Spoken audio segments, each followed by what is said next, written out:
Nah, di sini saya mempunyai data dari validitas dan reliabilitas yang nantinya kita pastekan ke dalam Excel. Kemudian kita copy data tersebut, lalu kita masuk ke SPSS di variable view. Kita pastekan data yang dari kita copy tadi. Nah, kemudian kita masuk ke data view. Nah, nama tersebut bisa kita ubah dengan cara Ctrl V, kemudian akan keluar di situ find the replace. Kita klik bagian replace, kemudian di find-nya ketik var 000,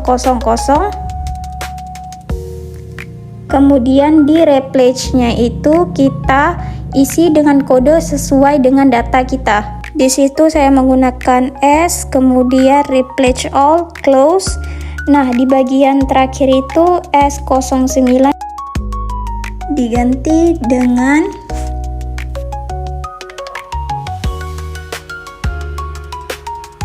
total. Nah, kemudian pilih analyze, kemudian correlate bivariate. Nah, dari data sebelah kiri ini kita Ctrl A, kemudian sudah terblok, kita pindahkan ke kanan, kemudian OK. Percent correlation menunjukkan bahwa R hitung lebih besar daripada R tabel. Jadi data tersebut dikatakan valid. Jika data tidak valid, maka data bisa diuji ulang atau diperbaiki.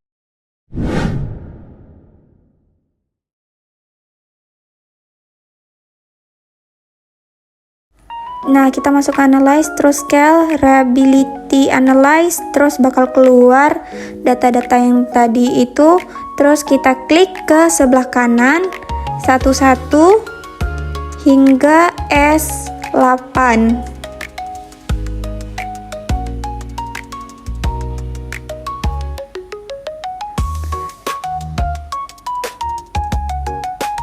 Kecuali untuk total itu jangan dimasukkan, itu tidak dimasukkan. Kemudian kita pilih statistik, kemudian kita centang di scale if item delete, lalu kita tekan di continue. Pada bagian model, nantinya pastikan harus memilih alpha. Kemudian klik tanda OK, tulisan OK. Uji reliabilitas dari hasil review telah dilakukan, hasilnya berbeda, tidak sama. Data pada skripsi didapatkan Cronbach alpha yaitu sekitar 0,849, sedangkan hasil review menunjukkan nilai Cronbach alpha yaitu sekitar 0,854.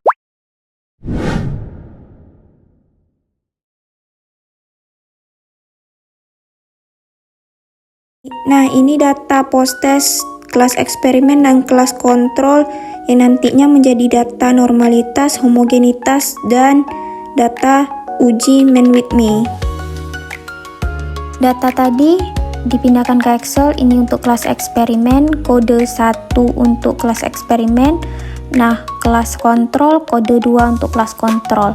Kemudian data tersebut dipindahkan ke samping serta kodenya.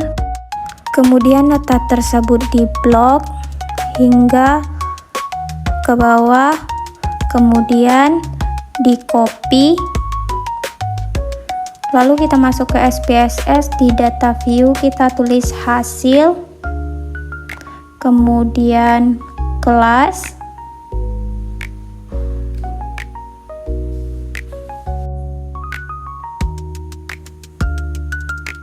nah kemudian untuk desimalnya itu di hasil kita ganti jadi 0, di kelas juga kita ganti jadi 0, di labelnya kita tulis hasil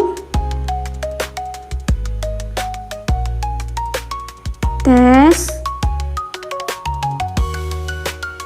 kemampuan literasi numerasi.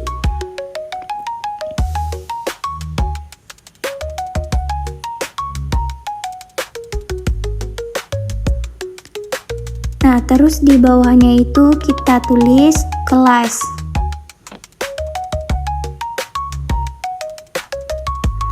Nah, di values itu di bagian kelas yang pertama itu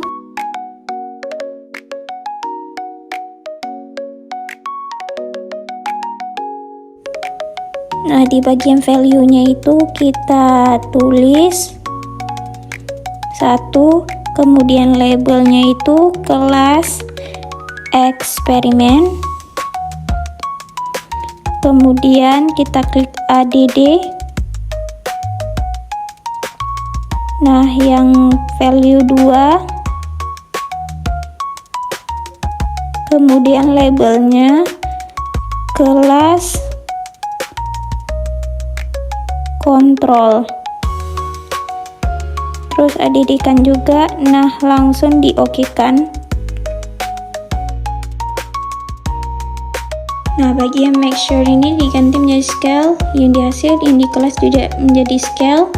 Kemudian kita kembali ke variable view, klik analyze, description statistik, ekspor. Nah, itu diklik satu ke dependent, satu lagi ke faktor. Nah, kemudian plot, centang di normality, kemudian continue, OK-kan. Dari hasil yang diperoleh dari SPSS, maka menunjukkan kelas eksperimen itu lebih dari 0,05, jadi berdistribusi normal, sedangkan kelas kontrol kurang dari 0,05 sehingga tidak berdistribusi normal, maka dipakai main Whitney.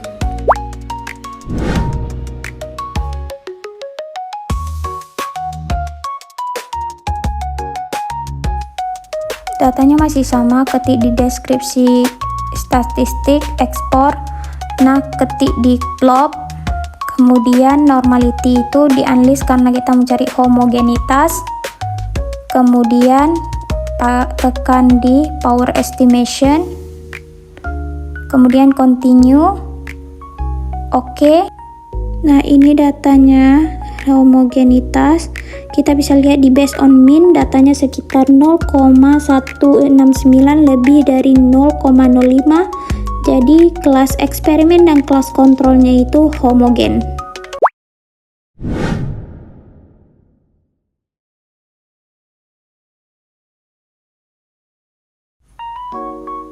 Nah, kita tekan di non-parametric test, kemudian legacy, kemudian to independent sample.